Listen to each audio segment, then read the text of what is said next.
DVS1, my good friend Zach, and we are very honored. Thank you so much for taking the time to join us tonight. No problem, man. Happy to be here. Yeah, it's a real honor for these wonderful people to get a little glimpse into the life of someone who's doing big things with this. So Cool. Appreciate it. we're super pumped. Yeah.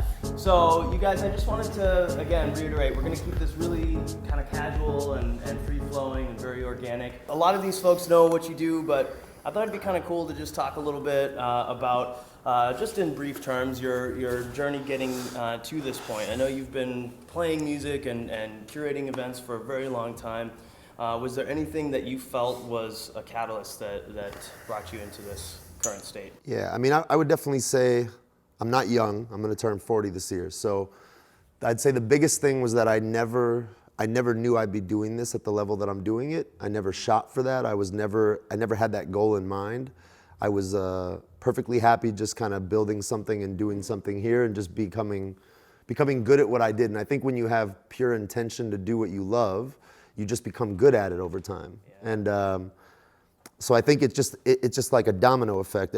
I started going to parties. I was enamored by the DJ. I watched the DJ as well as danced, but I was the guy kind of at the edge of the sound system dancing, but also like watching and paying attention and seeing the power of what you could do with an EQ or what you could do with just like even a simple kick drum on a big sound system and what that invoked in people.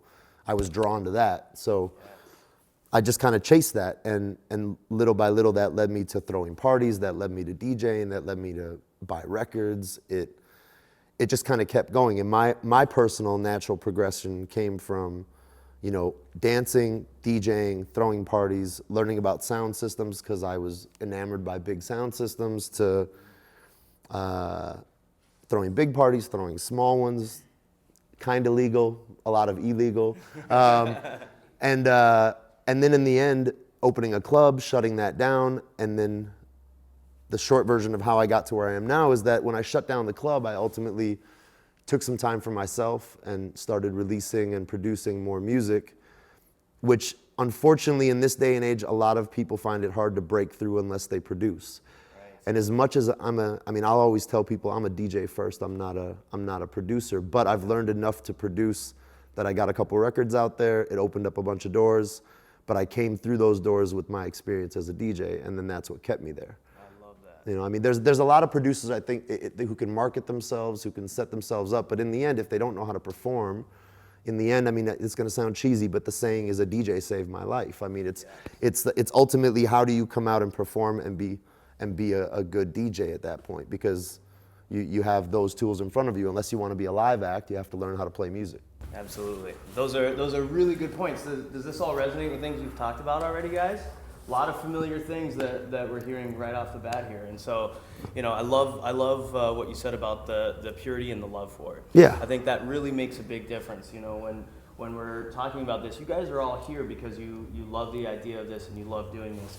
And being a performer is very different than just wanting to be a fan of the music. We had this talk when we talked about coming here tonight.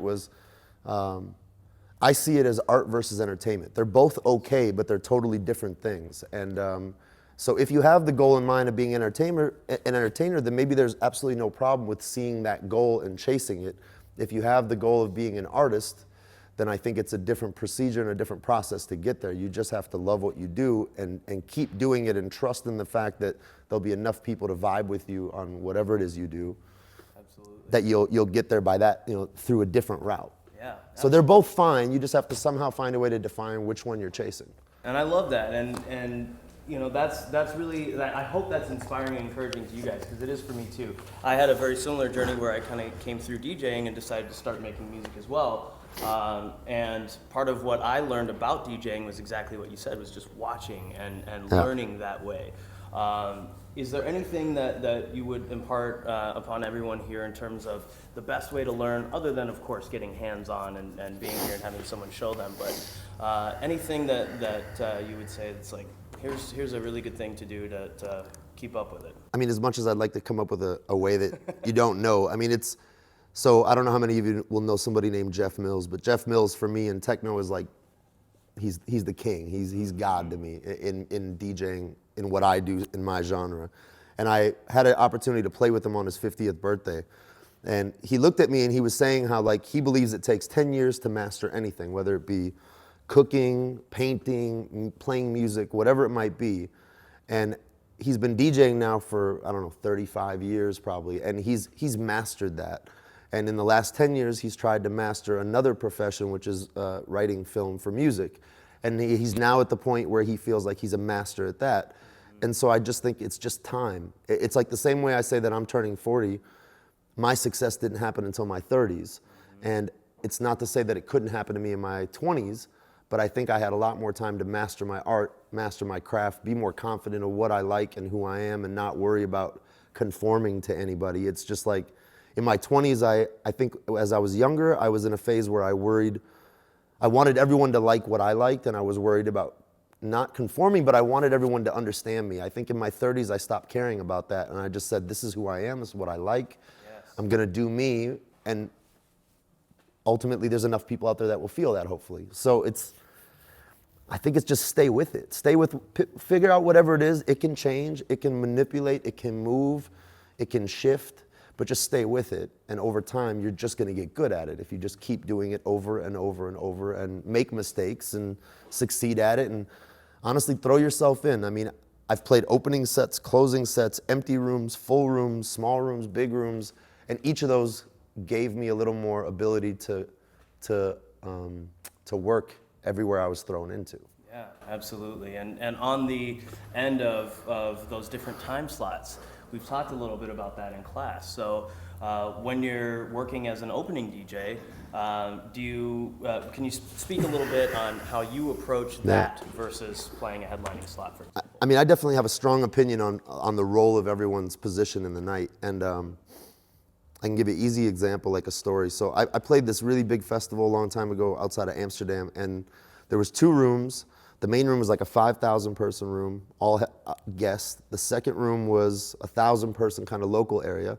They didn't sell a lot of tickets. They moved the main room, or the second room headliner, into the main room to open. And it was 2 guys, 4 laptops, like they were ready to play this really tough set, but there was 50 people in the room for 5,000.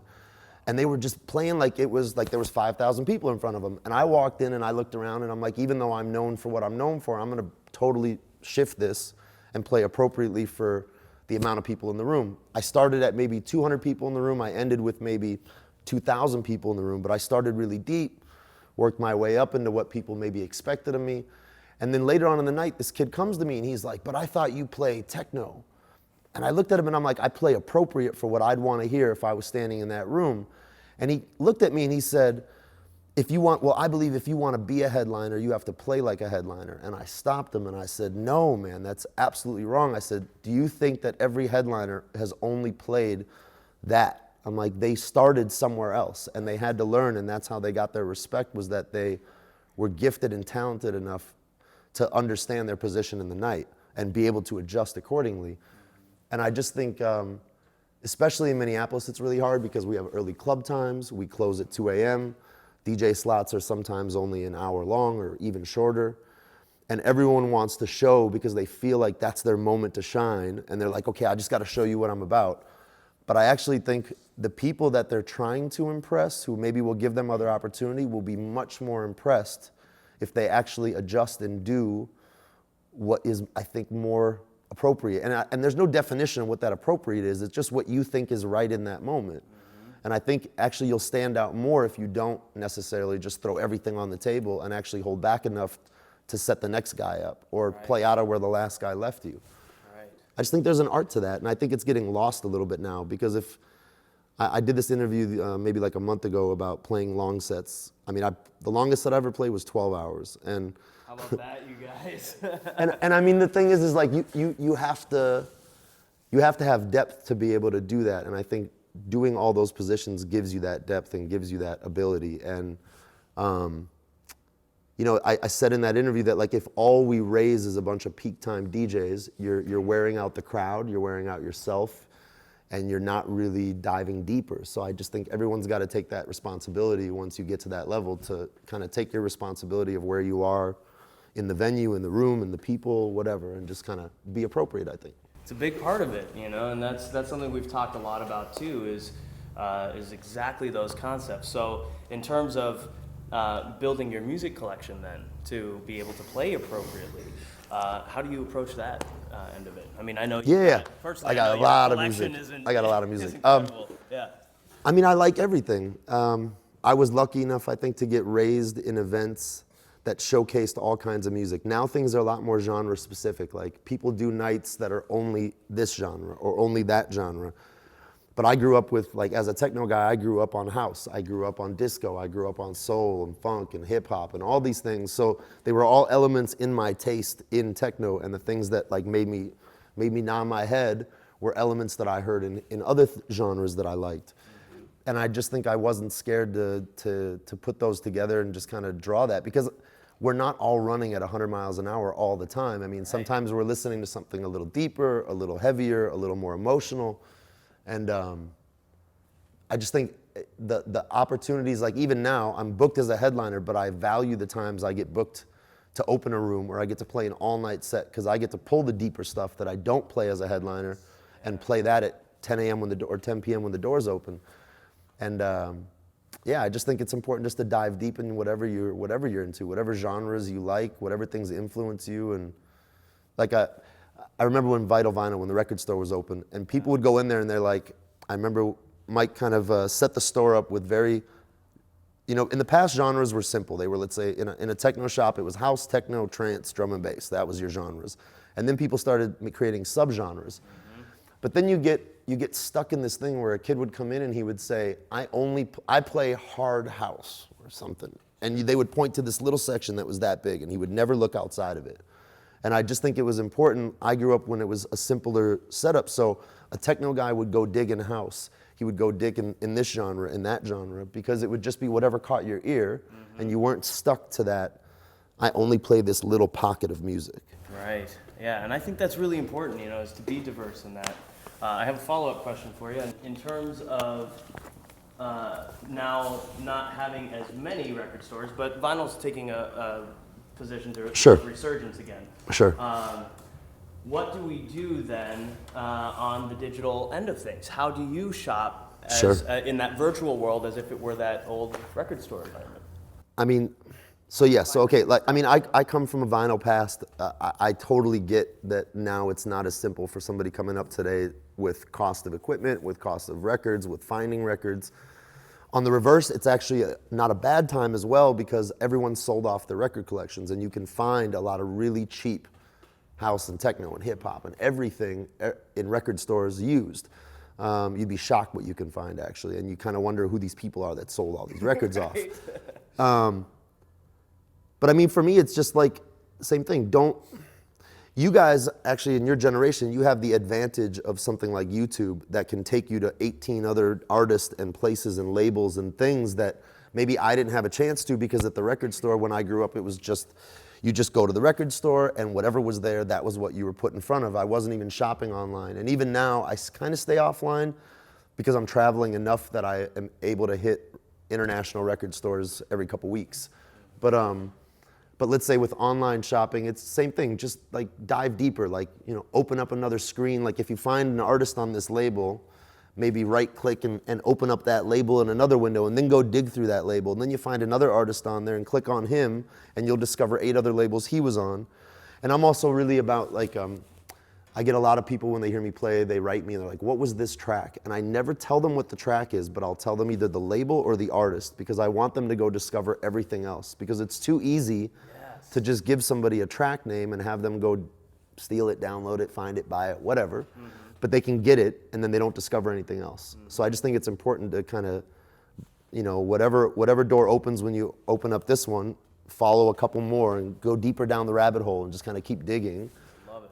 I mean, this is a digging culture. Our job as DJs is to find music and not necessarily to worry about, I mean, we had this discussion the other day, not even to necessarily worry about what's current. There's so much music that's timeless. It doesn't have to be old. It could have been last week. It could have been a year. It could have been 20, but it's timeless. And it's relevant to you whenever you discover it. It doesn't need to be relevant to the world today, especially in the life of a DJ, unless you're a DJ on the level of like radio or entertainment style. But if I'm speaking from, I think, the artistic side of it, there's no time limit to music. It's just if you find it, you like it, keep digging for it. I mean, I discover records in my collection even now that I've had for 20 years that I just didn't know existed, or I maybe only played that side and now I flipped it and I got the other side. And maybe the other side now matches with my taste today where it didn't then. I found that a lot too, actually, digging through old Yeah. records like that. And when we were talking about this the other day too, you know, we've had this similar conversation about digging deeper and staying away from the top 10, top 100 tracks, right? Yeah. And you know, when we were talking about it, there's a lot of people that really feel that they got to play the tracks that were out this week or the last couple of weeks. Maybe reiterate a couple of the words we talked about. Yeah. I mean, like at the level I'm at, like I actually got a taste of it because for a little while I got a chance to work for Derek May, another techno guy, icon from Detroit, and for about 6 months, I helped him deal with promos, and I didn't really understand how bad the promo world was. And man, he was getting like thousands a week, and I was helping him filter through what was not worth his time, what was. And then suddenly, after I set him up with his little system, then things kind of started exploding for me. I started getting promos, and it's crazy how out of hand it is. Where at the beginning, maybe it made a big impact on people, but now it's so flooded that DJs just get hundreds of promos a day sometimes. And a lot of them, I hate to say it, have also gotten lazy and they live off those promos. And as much as maybe you're playing this upfront, first music, whatever, but every other DJ in your colleagues are all playing the same promos. So even more so, I treat it like, I'll get to it whenever. It just goes into a folder. When I feel like checking it, I'll check it. I'm not worried about playing what's relevant today because I'm worried about playing timeless music. So it's just go dig through, and whatever touches you, you're gonna make it yours. So you don't worry about who else is playing it or if it's charted somewhere or if it's the top track. I think that's a short-lived hype. And people get burned out on it, don't they? And it's like the idea that, and I get it. It's like, let's say you see a band that you really like and you want them to play all the greatest hits that you know them by. But in reality, how amazing would it be if they could blow your mind with music you've never heard? And that's the same thing I think for a DJ. I get sometimes kids come up to me with their cell phone and they're holding it to me like requesting that I play this track that I made. And I'm like, no. And why? I'm like, because I want you to hear something else that I play that you're like, what is this? And just freak out. Because I remember those moments when I freaked out and was like chasing 10 years down the line. I maybe was in a record store, dropped the needle on a record and was like, oh my God, that's the track that guy played 10 years ago when I freaked out. Mm-hmm. So there's something about shocking people and surprising people, and I think that's our job. Absolutely, and those are the rewarding moments too. Absolutely. When you come across something like that, and it is that gem that you've been looking for and hunting for. That's part of the reward that we get from going down that path and digging and trying to find. And that's what I think about, like the hunting. Let's say spread it into a digital world with YouTube, with all the connections you can make with record stores. I mean, also, let's say you only play digital music, don't only shop for digital music on digital music websites. Go look at vinyl websites. Because half of that music, I'll be really honest, go steal it if you have to. I really don't care. The reality is that it's going to spread your wealth of knowledge because there's a lot of labels that don't want to release digitally, or they don't release on the major websites. They don't release on Beatport or iTunes. Like, I run 2 labels and I don't release anywhere except for Bandcamp digitally. I only stay on Bandcamp. We do it independently, and we sell a lot on there because I just kind of leave these links everywhere, and we have this thing about if somebody buys our record and send us a picture with them holding the record, we send them some digital links to get it for free. Awesome. And we just have this kind of thing about so I would definitely suggest whether you play digital or vinyl, it doesn't matter, but use all the resources you have. Like, go shop on a vinyl shop and just make notes. Make an Excel sheet somewhere with all the tracks you're finding. And then if you can buy them, fine. If you can't, take them. I don't really care. I just think it's more important that you discover new music, and I think that's any way you can. Yeah, absolutely. And then in terms of now coming out of a local scene and broadening into the rest of it, I know a lot of our collective group in this room is looking for perhaps that next step to take. Sure. But there's not always a lot of glamour behind it, and I'd like No. to maybe address a little bit of that with them. You know, some of the trials and tribulations that come with it.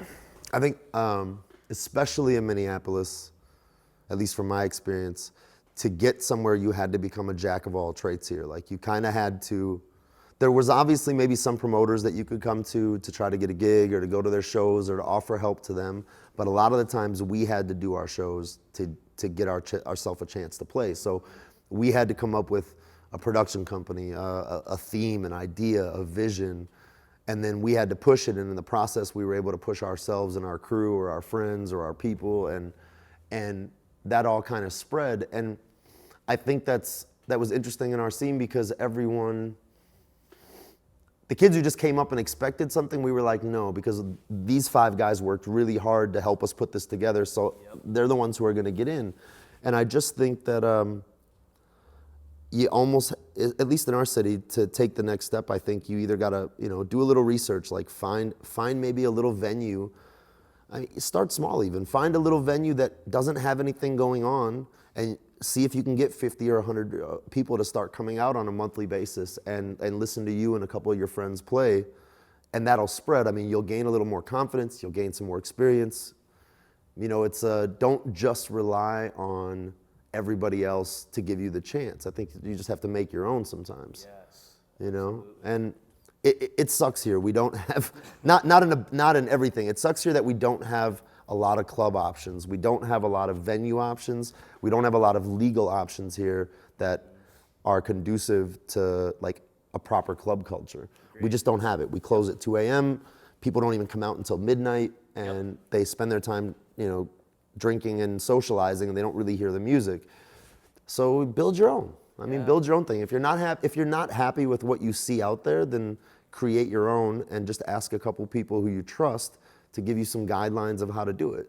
And then just do it your way and make it yours. And in the end, you'll either fall or you'll succeed, but you'll learn something either way. Yeah, there's nothing wrong with tripping and falling. That's how we learn the best.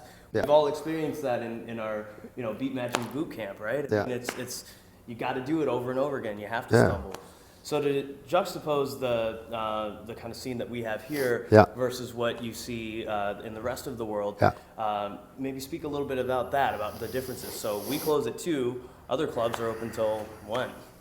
Right? That's so I mean, the place where I played like a 12-hour set, I have a residency at this club called Berghain, and in techno at the moment, it's kind of the mecca for what I do. And they open Saturday night at midnight. They don't close till Monday morning.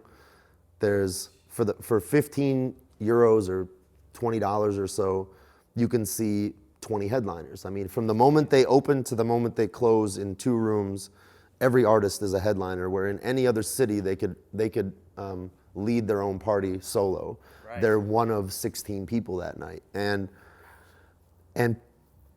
the shortest DJ set in that club is 4 hours. The maximum is the closer, and the closer has an open-ended closing. And what I really love about that, especially as somebody who's like an adventure DJ, which I think I could consider myself as, is like here you're watching your clock and you're like, I got 5 minutes or I got 10 minutes. The bartender's already flipping the lights. Yep. There they come to you and they say, how do you feel about 2 more hours? Maybe 3? And you look out and you're like, yeah, I can handle another 2 or 3.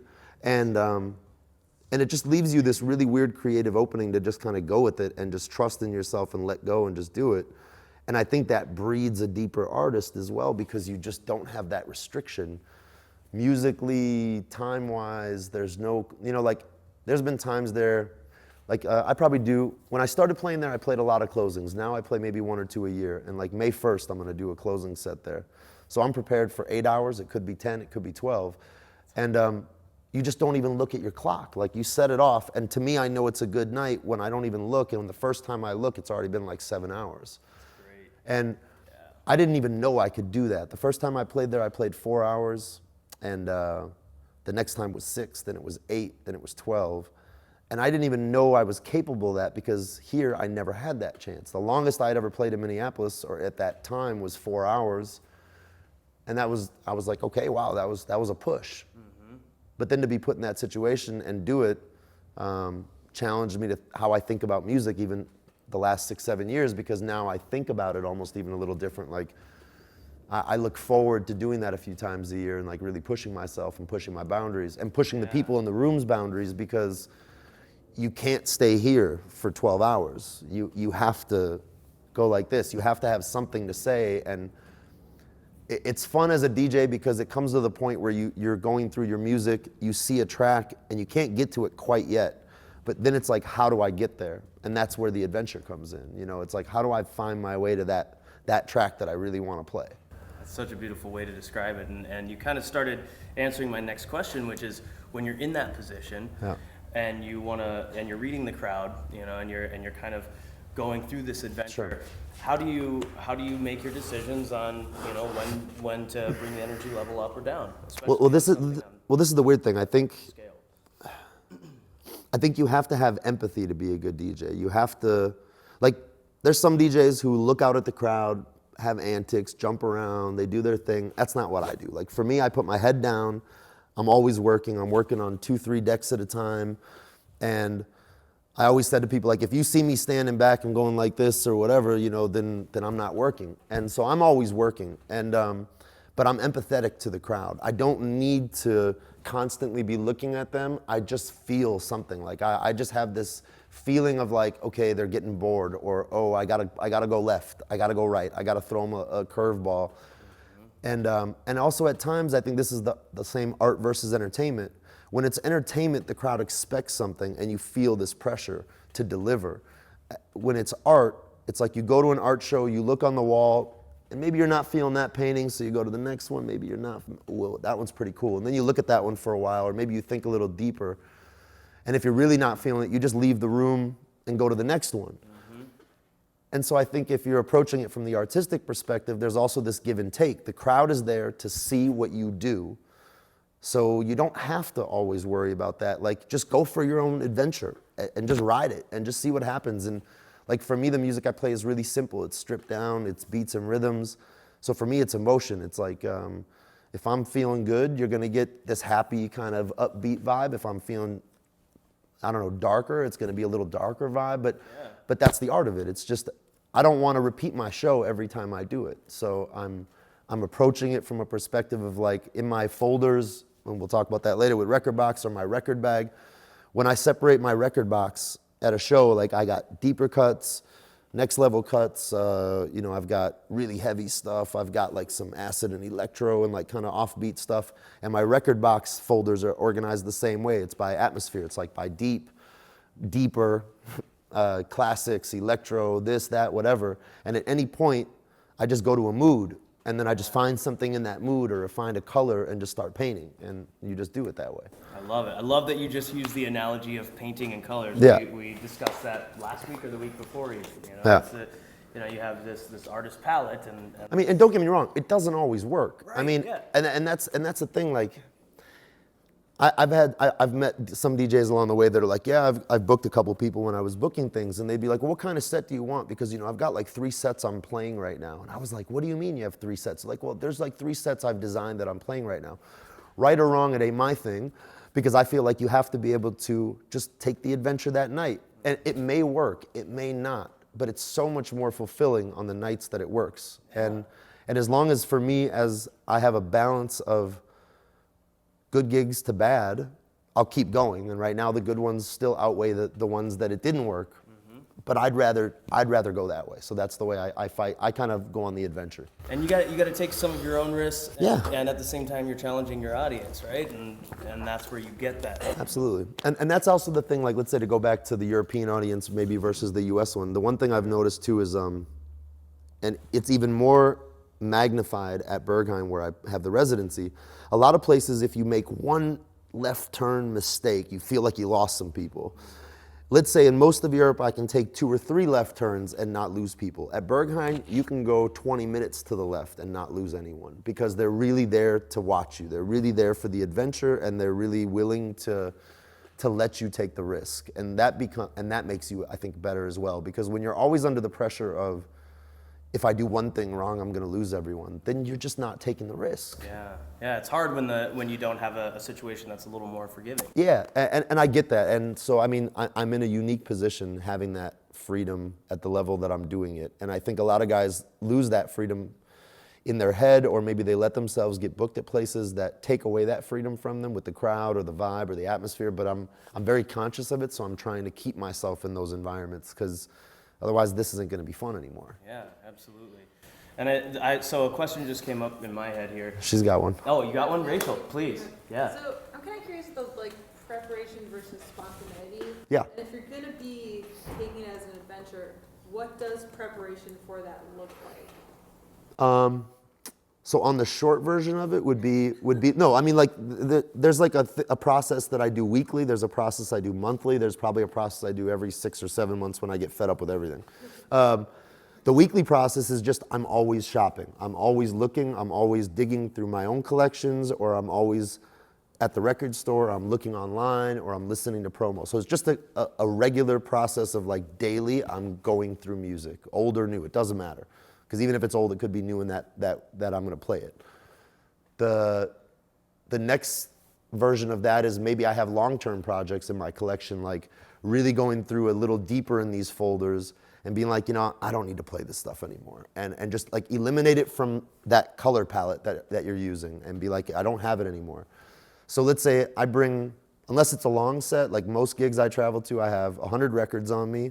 And then I have a USB stick with maybe 500 tracks on it. And then I have another USB stick with like 1,000 more tracks on it. But it's like way more, not what I was necessarily booked for. But like, I hate to loosely use this as like, if I end up at an after party, or if I end up playing even earlier into the morning, I've got like the real deep stuff on this one stick that I'll just pull out that I, normally wouldn't have that record bag with me. So I just bring it there.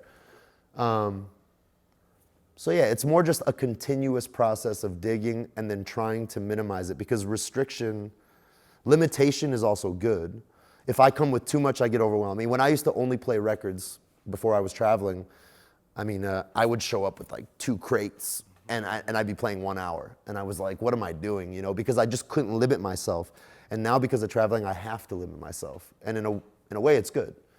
And sometimes, honestly, I don't know half the music I'm playing in detail all the time. I just trust myself that it's in the right folder, it's in the right place, it's got the right vibe that I'm going for, and I'm able to manipulate it in the moment. It could go wrong, but I'm kind of holding it together, or if I don't like it once I hear it, suddenly I can kind of mix out. But I trust myself that it's already gone through a process of me listening to it a few times to know that that's a deeper track. This is a harder track. This is kind of there. There's something about it I like.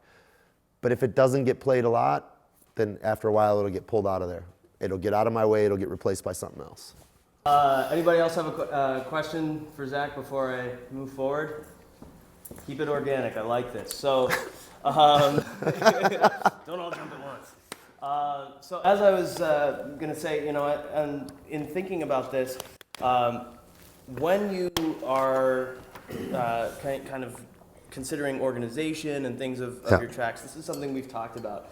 And I really like that everybody can take their own method of organization. And what I've said, and I'm curious, because I feel like it kind of echoes what you were saying, is that find a way that your mind works for. Yeah. Don't worry about how everyone else does it. Like, you can look for tips and tricks and tutorials and all these things, but if you find a better way to do it the way you do it. Mm-hmm. Like, I organize my digital music in a digital way similar to how I organize my vinyl. Like, I have 3 levels of vinyl selection in my life. I have the back shelves that are like back stock. I have when I got time, I'll dig through them, and then all the records on the floor are what I'm playing currently, and those are the quick ones that I go through all the time. And I have my digital life set up the same way. I have like the back stock, the reduction folder, and then I have the dig through now folders. And then they're all separated for me by by feeling, by emotion, by feeling, and then that's how they get sub-separated. And then let's say I have a gig this weekend where I really want to fine tune it a little bit. Maybe I'll grab the most current folders, call them the same thing but by city. I'll be like New York City deep, New York City techno, New York City this. And then I'll even try to limit myself more, because again, I feel the limitation helps me at the moment, not sitting there going like, where's that track? What am I trying to play? I can just kind of find things and move and keep going. Yeah, and so, as you're kind of going through that, one of the things that just came to mind to me too is as you're talking about this process of limiting yourself and filtering things out, there's also a level of consistency, whether it's vinyl or digital. And maintaining that consistency, I would imagine, makes it easy with such a vast collection to still provide those limitations if you know exactly kind of how you're setting things up and where to go.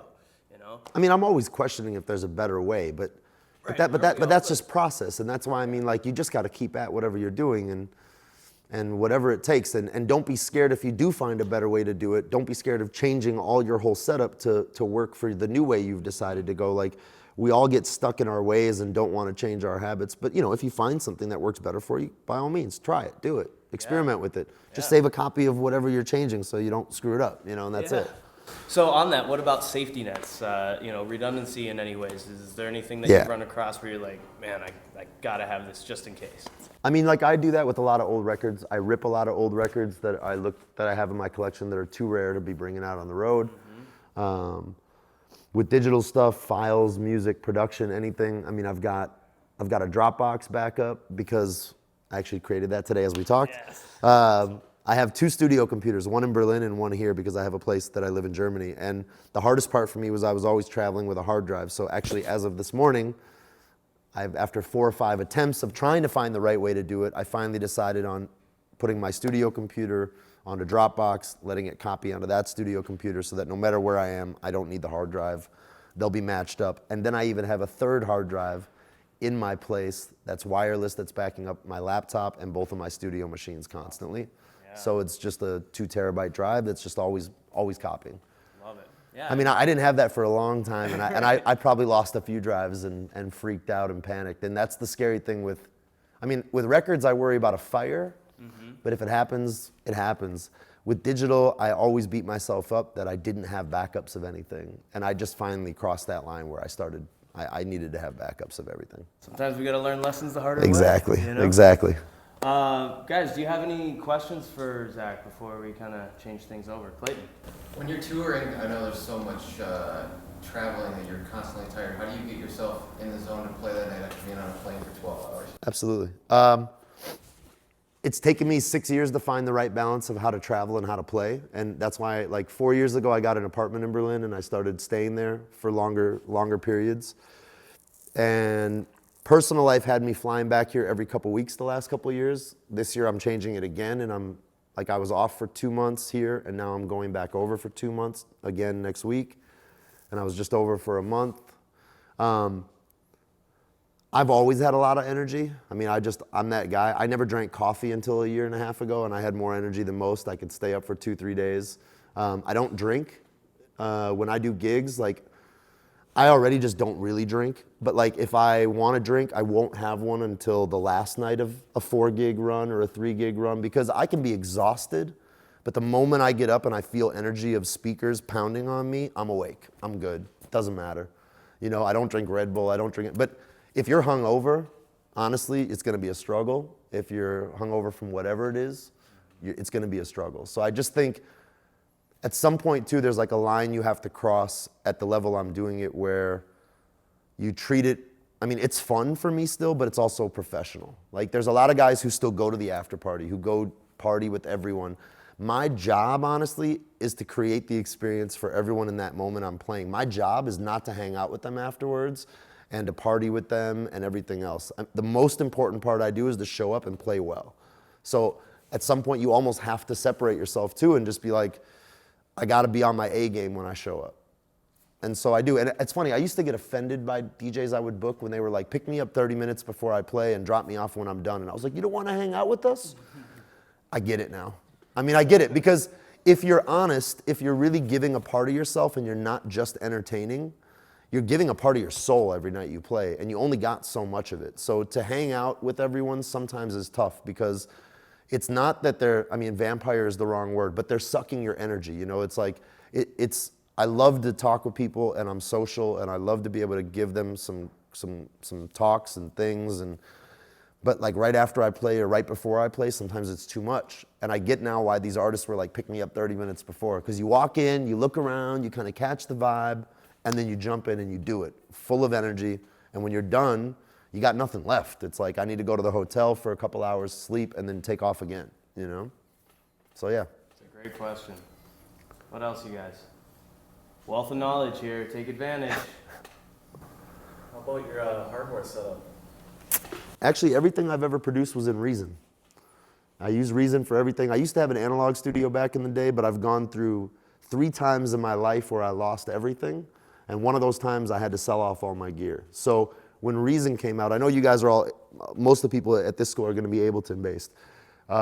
I picked up Reason when it was in its first version. And I don't know if you know about Reason too much, but Reason is as close to the thought process and wiring process of analog gear in a digital world, because it's just racks of drum machines, samplers, and synths.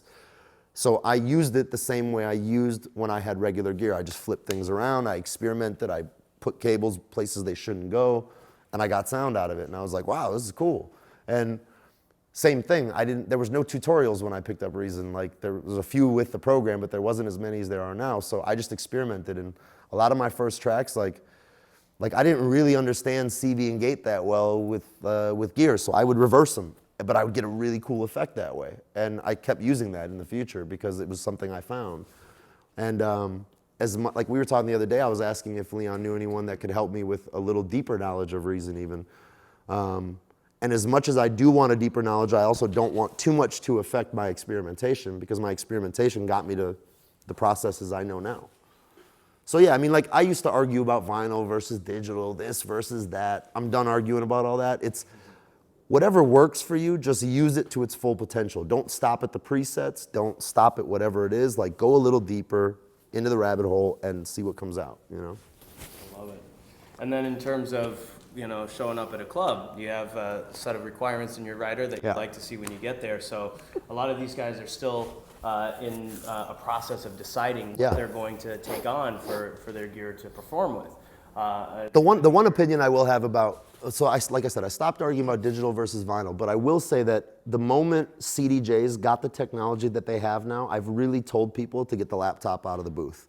In my opinion, the laptop is a distraction, not only to you, but it's putting a barrier between you and the crowd, because most people who are using laptops are also putting them right in front of themselves. And that's like you, the crowd.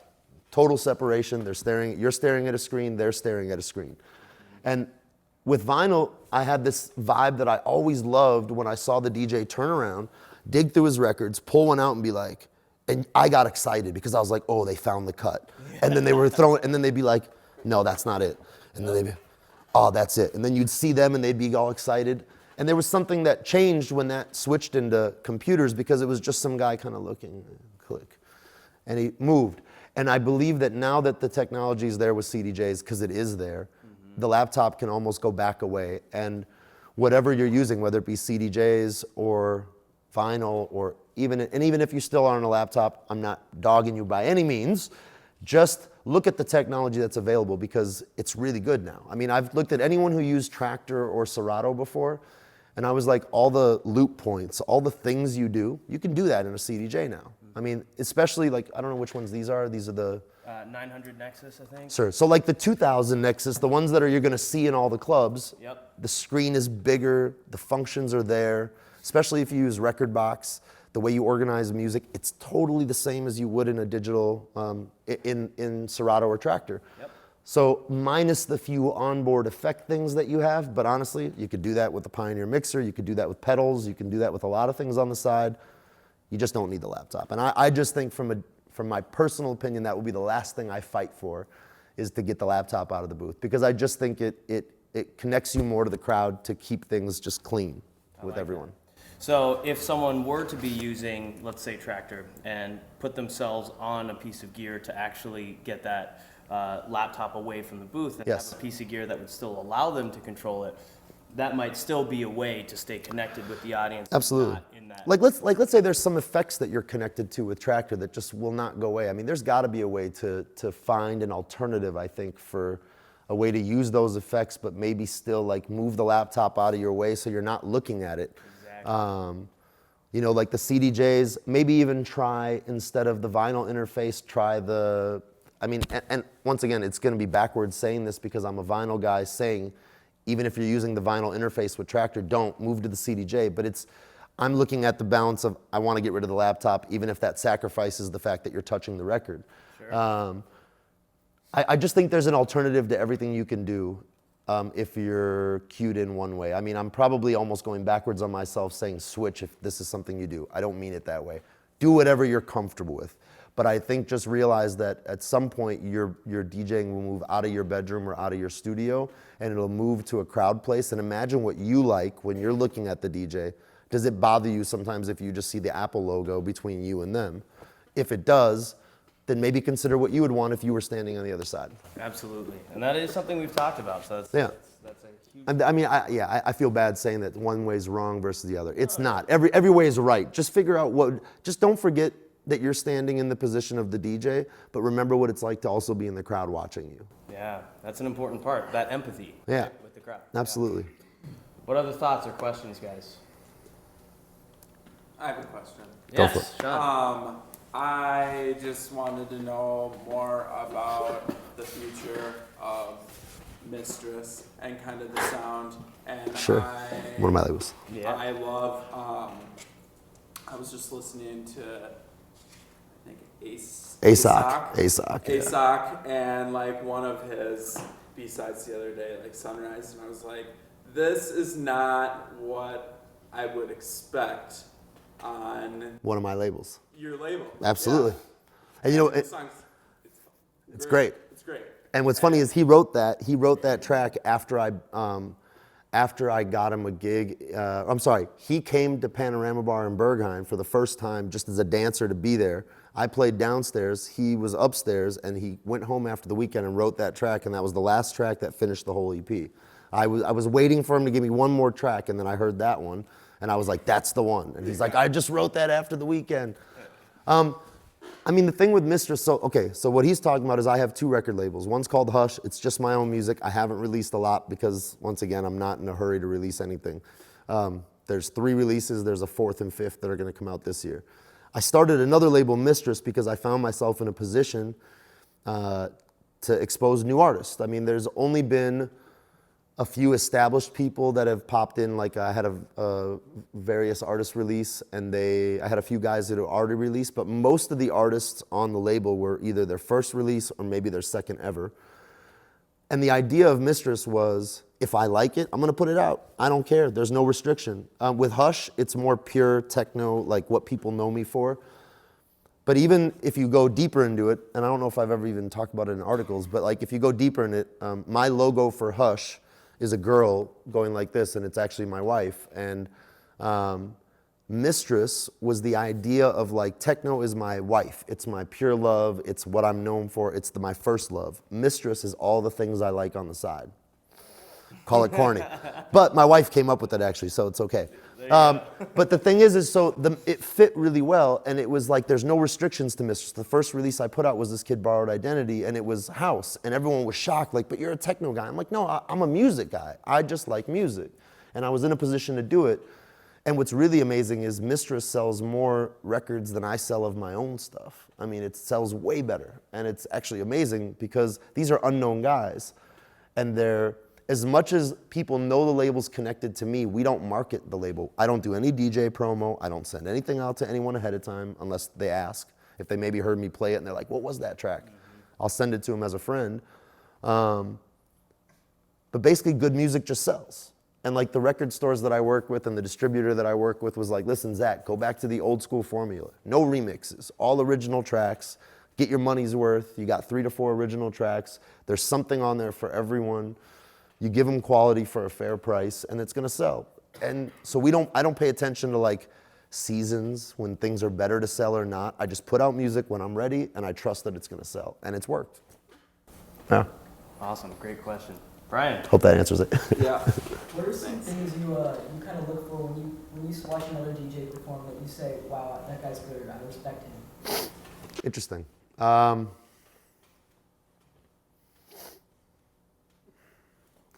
I mean, to just learn to beat match is the first step. And like, I mean, you can teach somebody that. Do they have the soul beyond that? For me, what impresses me personally, I play music differently than most. I'm playing the music, I'm not letting the music play, if that makes sense. Like, I'm constantly boxing when I'm playing. Like, 2, 3 things going, sometimes a loop here, sometimes a whole track there, sometimes 3 tracks going. So I'm constantly in the mix and I'm constantly working. So personally, what impresses me is somebody who works. Like, I want to see them working. I want to see them tuning things and not overdoing it. But like for me, I'll manipulate things. Like sometimes I'll just be like, oh, I'm just going to drop that hat. And then I'm like, oh no, I need that back. And I'm just like working and I'm finding it and I'm hearing it. And it's just from what I hear at the moment. So it's, to answer your question, for me, what impresses me personally is the DJs who work. It's easy to just stand back and let the music play. And there's nothing wrong with that. In certain genres, that's the way to play it. You just let it play. Like when I play house, for instance, I let the music play. I don't sit there and play over top of it all the time. But when I play techno, I'm boxing with it all the time. So I think somebody who works impresses me. Yeah. Good one, Brian. Love it. Jose? Your opinion about the sync button? I think it should be erased. I think it should be turned off. The limitation of what you can do with your own hands builds your ability and your skill. And honestly, I'm gonna really say it, CDJs, you can do so much without ever pushing that button. So don't push it. I mean, you can cheat. I mean, I've been tired a couple nights and I've looked at the BPM and been like, yeah, 134.2, okay, done.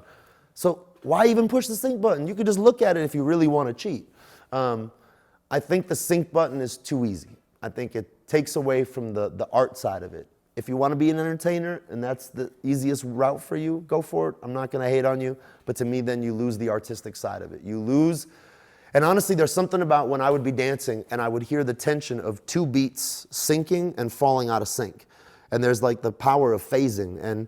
And when suddenly, like I heard it this weekend when I was playing at a party I did. I would have three things going and suddenly I heard one thing move a little bit, and as I slid it, the kick drum just became huge and it was just pow, and it was super powerful. And that moment creates that tension, that builds it. And honestly, I loved being on the dance floor and hearing things go a little loose and then being like, can he get it, can he get it? And then he would adjust and I was like, woo! You know, it's exciting. And to just hear everything perfect gets really boring really quick, in my opinion.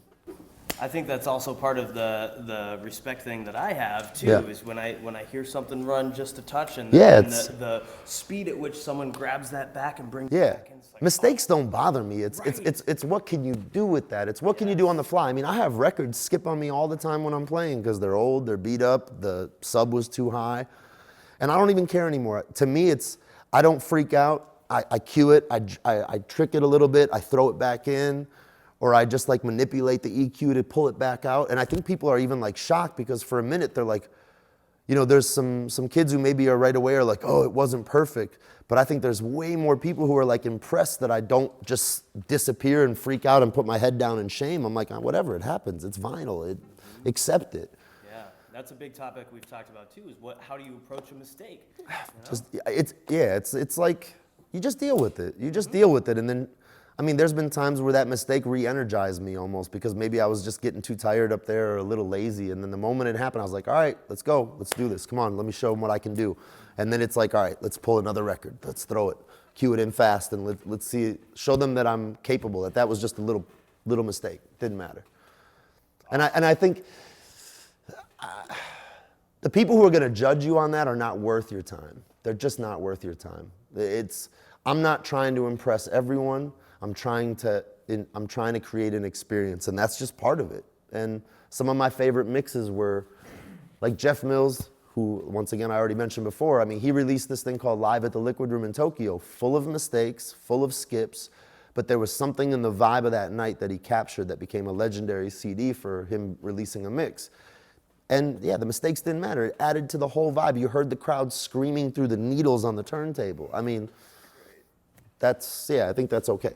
Yeah, absolutely. It's a snapshot of that actual moment. Look, life is not perfect. Right. So music can't be perfect either. It just can't be. Yes. It gets boring if it is. Absolutely. We Yeah. talk about that a lot in our production courses too. You know, you have to have some imperfection, especially if you're coming out of a digital world. You know. I mean, like, so even to go back when you asked me about what I use for hardware with Reason, like I use Reason, I don't use mouse, I don't count bars. I just open everything up. I have MIDI controllers like a mixer. I open things up for 10 minutes. I press record and I just jam with the loop that I created. and some adjustments on the fly, and I just kind of see what happens. The nice thing about the digital world in production for me was that if I threw in something I didn't like, I didn't stop recording. I just pulled it back out. Later I could go back and erase it or clean it up. But my process in doing the music was like, just go for it. Just go for it. Because there's something about pushing the boundaries and just trying. And you'll find different combinations. You'll find things that shouldn't work. Like, I don't pay attention to, like, nowadays when you buy digital music, a lot of times it tells you what key everything is in and all this. I don't know anything about that. I don't even understand how that works, honestly. Like, I find a knack for putting records together that should not by key work, should not by mood work. But that's my job, is to make them work, is to manipulate them into working. I love that. See, that's a really great way to take this perspective, because we have talked about mixed in key because it's very important for certain genres. Yes. But I think also it is equally important to have the want and the ability to push those boundaries. Yeah. Again, take that on, don't be afraid to do that. So that's another thing. When you're listening to your music, try playing tracks together and see what works, see what doesn't. I used to organize things sometimes in groups of 2, 3, 4, where I know a couple of records are at least going to go well together. But also, like, most DJ tracks are already set up with, a mixing amount of time at the beginning before synths come in, before sounds come in. Right. So why worry about what the key tells you to join together? Because maybe I'm going to let this one track work its way to the end, loop out at the end, and then loop out the next one at the beginning and mix them for a while, and then release them both. And then the next track comes in that would have, in the mix, sounded terrible. They maybe wouldn't have gone together in key, but I want to hear that track right now. And so there's always a way to do it. So I just don't stick to the rules. Sticking to the rules is going to get you in trouble. That's awesome. Yeah. What else, you guys? Right? Is there kind of a setup like you mainly use? You said you have vinyl and stuff? Yeah, so like my rider when I go, so I ask for, I use an Allen & Heath. Honestly, I actually love Pioneer and how it's set up, but sonically they don't sound as good. On big sound systems, I run into a lot of problems where when I was on a Pioneer and somebody was on an Allen & Heath before me, they would sound better. Sonically, they would sound better because the moment you push a Pioneer into the red, it distorts really bad, where an Allen & Heath can get pushed. So I have an Allen & Heath, 2 turntables, and then I request 3 CDJs set up in front of me. And the reason why I request 3 is because if the decks don't work at all, I need 3 things. The way I play is always on 3 things, whether it be 1 turntable, 2 CDJs, or 2 decks in 1. I need 3 things to work between, because sometimes I'm like playing hopscotch and I'm just moving around them. And so the 3 CDJs are there as a backup if the decks totally don't work. Otherwise, usually I'm just using 2 CDs and 2 turntables. And I set it up as a cockpit because when you're moving left to right, your ears start to get fatigued with like monitors, where when you're in the center, you get comfortable with the sound, you get used to it. So if everything is reachable from your position, then you're not constantly like wearing yourself out trying to hear something different on one side or the other. So I set everything up within reach of myself. And then I pull the monitors close, I tell them to turn off the lights, and I just try to be in my own world and just do my own thing. I thought maybe what we do is fire up Rekordbox, maybe talk a little bit on Organization of music and stuff. Organization, a little bit of the technical end, because that's kind of where we started looking into last week, and we're kind of continuing on this week. So maybe look at that for a sec, and if you guys think of any other questions, ask. Yeah. Sound good? Yeah, absolutely. Cool. I mean, like, so just to give you a little background, like, so I use iTunes to organize all my digital music. At some point soon, I'm going to switch completely into Rekordbox for it. I've met with the Pioneer guys a few times, and they showed me some things. I'm using an older version of Rekordbox because they actually told me not to upgrade until I hit the point where I'd want to completely be in the program. So I'm using a version that's older because I'm still syncing it over to iTunes, and it was just simple the way I used it. But it doesn't matter where you create the music, whether you create it in Rekordbox or iTunes or even a third-party organizational. The biggest thing that I learned from somebody with Rekordbox and with iTunes especially was tagging things so that I could find them later. And because I think of everything in mood and color, I could even go deeper in terms of like setting actual colors, because Rekordbox allows you to create color palettes for tracks or for vibes. I haven't gotten there yet. But I have a big thing with artwork because I come from vinyl. So even when I was in CDs before the USB sticks as my digital alternative, I would literally burn 2 tracks and print artwork to go on that CD so that when you look through my CD book, it looked like record labels because that was how I thought about things. So one of the important things that I really loved about Rekordbox, which sold me on it, was that you can put artwork on any file type in Rekordbox because normally you can only put artwork on an MP3 or whatever, but now you can put artwork on a WAV, on a FLAC file, you can do anything. Or I'm sorry, FLAC art, you could have it. But now you can put artwork on anything. So the two bonuses for me was putting artwork on things. Sometimes I would just be bored, didn't want to listen to music, so I would look at what files didn't have artwork, do a quick search online, download the first picture I could find of the artwork or the label, just something for me to remember and associate it with. In terms of tagging, what I always did was in iTunes. Just trying to get you a couple of little Yeah. fun tracks. I was explaining to Zach earlier this morning, I ended up having a little issue where I went in and I had replaced an SSD drive on this computer and had a few permission problems. So I spent all day playing around with computers. So let's say, so like for you, it's, let's say, genre. One thing that somebody taught me when I started, there's a DJ in Amsterdam called Benny Rodriguez who became a friend of mine, and he adapted the Rekordbox stuff pretty early on. So he gave me some helpful hints. And one thing he was just like, okay, the way you organize, you're gonna like this. So I went through genres. In the older iTunes that I'm using, it still says like note or something else. I don't know what it is, but so I created by the way I think of things first. So like one track could have 3 or 4 tags, but I tried to limit myself to never more than 3 and as much as possible 1, maybe 2. So if it was first in my mind a techno track, it would get, I use the pound symbol. You don't have to, you could use it just with the word, but I put pound techno. And then if I was like, but it's also kind of deep, then I'd put comma, pound, deep. Or not even comma, I just do pound techno, pound deep. Yep. And then, let's say on the reverse, if I heard a track and it was deep to me first, that was the first word I thought of, then I would call it deep first. And then maybe it was kind of acidy, so I'd put acid in there. And then really quickly in that playlist or in the bigger world of my digital music, if I ever needed by that feeling, I just searched. And then I could sub-search again by adding another keyword. And as long as you organized it by that genre, it would go the right way. Like, so all the immediate deep acid tracks would be first. Then it would be anything with the word deep and acid in the genre. But the first priority would always pop up on top. So those would be the ones I would search first.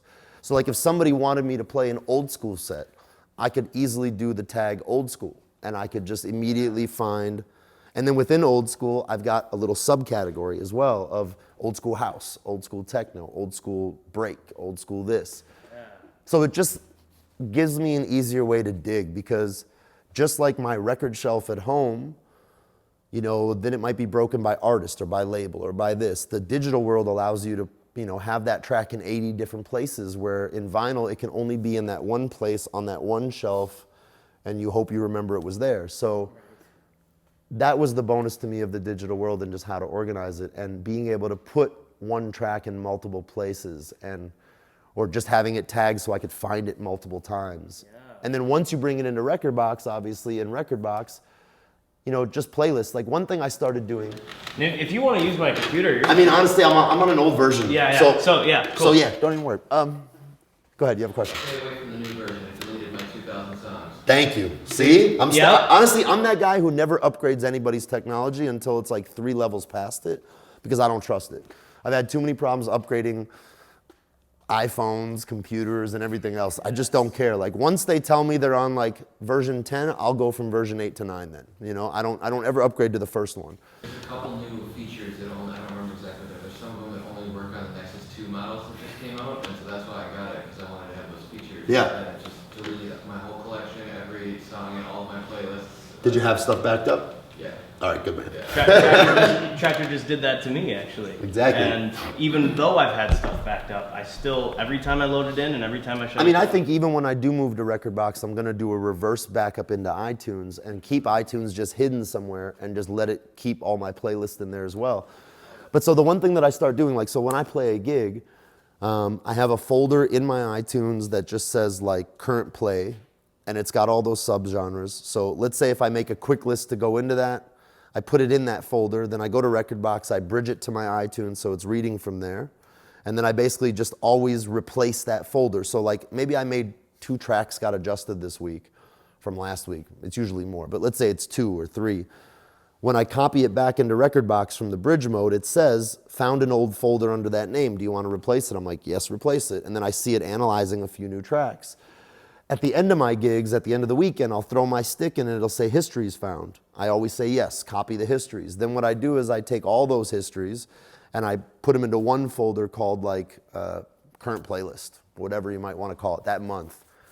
And what I realize, there's a lot of tracks I start playing that I've played a lot, because maybe I'll put a list in there and it'll say, you know, already found 50 of these tracks already in there, so skip it.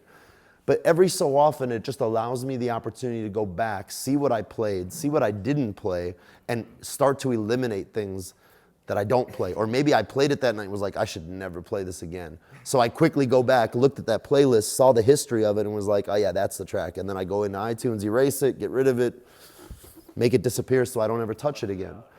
But Rekordbox just kind of allowed me to have a better organization, keep track, see what I played before, see what I'm playing now, see how many times I played it maybe. The other thing, I don't use it so much, but I'm starting to use it a little bit more, is there's a few tracks where I've built a couple loop points, where I've created a couple things to just jump quickly between things. But I've had a hard time jumping into it because I'm a guy on the fly, so I just try to do it on the fly, and sometimes it works, sometimes it doesn't, you know? And for me, or as I listen to you, it seems like maybe it's kind of that cool bridge of not having to have a laptop in front of you. Yeah. You get to do your hands-on stuff, but you still get to access the power of organization when you get home. Absolutely. Or before you go to your gig. I mean, I can sit, you know, I can't listen to records in my hotel room. I can't listen to records on the airplane, but I can go through all my digital music. I can test things out that I wrote in the studio. I can make edits. I can work on things and try them out immediately. And that is absolutely the benefit and bonus of digital music, where before I used to cut dub plates to try a new track. And then it was burning a CD.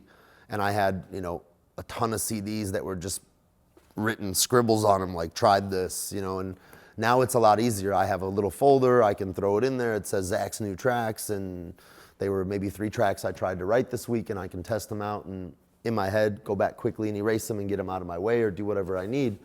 So, I mean, there's an advantage to it. And I honestly believe that anything I would have needed to do with the laptop, I can do on the CD player now. I mean, from the perfect looping that it creates, I don't know if these do the same trick, but like, so you can open up, obviously, can you open up like the multiple loop on these where you can choose the loop, like We were playing a around half with or that not? because this is It's a one of different those- version. Yeah, we actually have a 2000 here. We can plug in. Well, there's just, I mean, I don't know how many of you are on CDs or on laptop, but like the one thing that, I don't think this one has it. Let's see. But I know exactly what you're 4-beat talking loop. about, where it's got. So yeah, you've got like you've got a graph at the bottom to choose all your different amounts of loops, but also if you hold on to that first button, it creates a perfect 4-bar loop for you. So there's just so many things that are enough for me. I don't need more. I mean, like I said to somebody like with Tractor and Serato, and we said this yesterday, just because you can play 4 decks doesn't mean you should. And so that's why I think taking the sync button away and doing those things is important, because just because you can doesn't mean you should. And remember that, because sure, I could put 4 layers of things in, it would be a mess, but I could, and it would probably be too much. I mean, like, if you're looking at music that you're like, oh, this will work really good as just that first 4-bar loop of the track, but the rest of the track sucks, don't play it.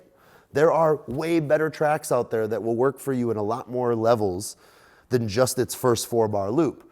So don't, and that was, I think, a lot of DJs fell into this problem with digital music. They heard something, they were like, well, this can kind of work, or I only like that first 20%, but it's enough, I'll play it, I'll loop it.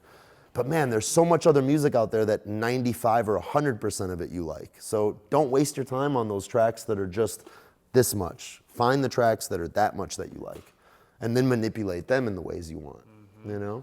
Yeah, I think that's really important to also help to find the sound that identifies you, and that's not to say that there's one particular sound, as we were talking about. You know, the artistry of it is to play music. It's not to pigeonhole yourself. Play music you like.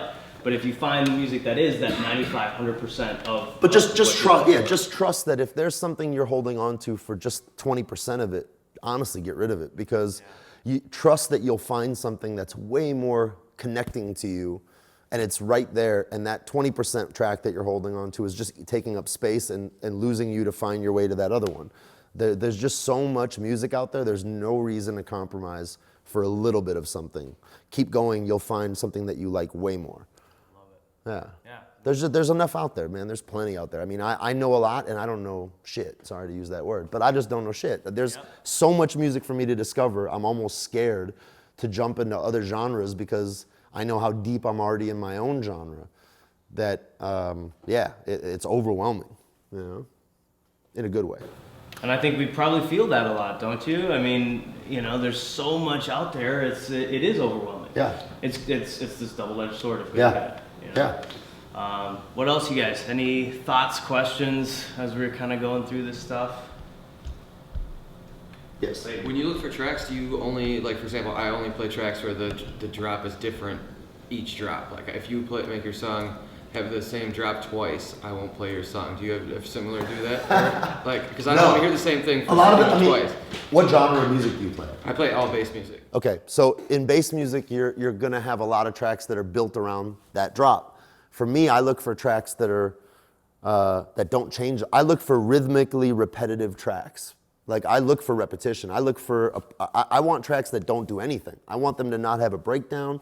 I want them to really not do too much because I want to create that moment. So like, yeah, I'm using it as a layer in the mix of stuff. I mean, of course it's going to do something, but like, same thing. A lot of like, let's say in techno, for instance, a lot of DJs forget, and a lot of producers forget that we're playing tracky music. We're not playing songs. We don't want songs actually. Like we don't want a forced breakdown every single track for what we do.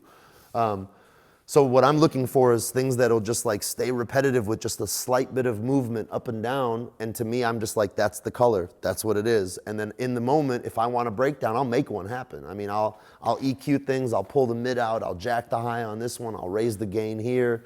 I have a little effects pedal sometimes I use for long sets, so I'll just effect that channel. And then I make my own breakdown. So in that sense, I'm really quick with record shopping, and sometimes I make mistakes with that too. Like, I'll put a needle on, I'm like, nope, yep, you know, and I know right away that I want it. Sometimes I do make mistakes because maybe I didn't catch that it had some huge breakdown that was way too epic for me and I didn't want it. I don't have rules. I mean, the only rules I have is if I feel it, cool, I'll take it. If I don't, peace. And I really sometimes get confused, but this is, I think, comes with your own maturity, is like for instance, there was a couple tracks a couple years ago that every one of my colleagues was playing. Every one of them was playing. And I heard them and I was like, this is garbage. Like, I don't like this. And I started questioning myself, like, am I supposed to like this? Am I missing something because everyone else in the room said that was cool? And I was like, no, I just don't like it. And I just have to trust myself that I don't like it and I'm not gonna play it, and I really don't care what they're all doing. Because ultimately, I hate to say it, but they all sounded the same playing that track, and I'm gonna be the guy who doesn't play it, and I'm okay with that, you know? So trust your own taste, like, and honestly, don't stick to your rules too hard. I mean, stick to them, but if the track is really good, but it just happens to have two identical breakdowns, honestly, if it's digital, make an edit of it. Make your personal version of it. Like we were talking the other day, there's a DJ in the house scene called Danny Tenaglia, legend in New York. And Danny, any track that he decides to play out on a long-term level, he makes an edit of it. He adds a new kick drum behind everything. He maybe adds an ambience or he adds a vocal underneath stuff. And it's amazing because you'll hear him play a track and you'll be like, and you think you know it, but you don't know it because he's added some little twist to it that made it his. So if you hear this amazing track and there just happens to be this one extra breakdown you don't like, open it up in a music editing program and just chop it. Get rid of it. Change it. Move it. Splice it. Be done with it. If you're on CDJs, set a new loop point that jumps right past it. You know, it's if 95% of the track is great, don't throw it away over that 5%. So don't get too hung up on your rule on that one. Love it. Ryan. How do you keep yourself calm when you screw up in front of 5,000 people? Nothing you can do. I mean, if you lose it, you look more ridiculous if you lose it and freak out. You know, like I've also taught myself. Obviously, I'm trying with with vinyl to start. I mean, I've taught myself also to learn. I start with the CDJs, and then when everything is comfortable, the monitors are where they need to be, everything's how I want it, then I'll try a record. Record works, cool, let's try the other one. Yep, it works, then I can relax, I let go, and I work with it. I bring needles, I'm good technically, so I know how to adjust weights.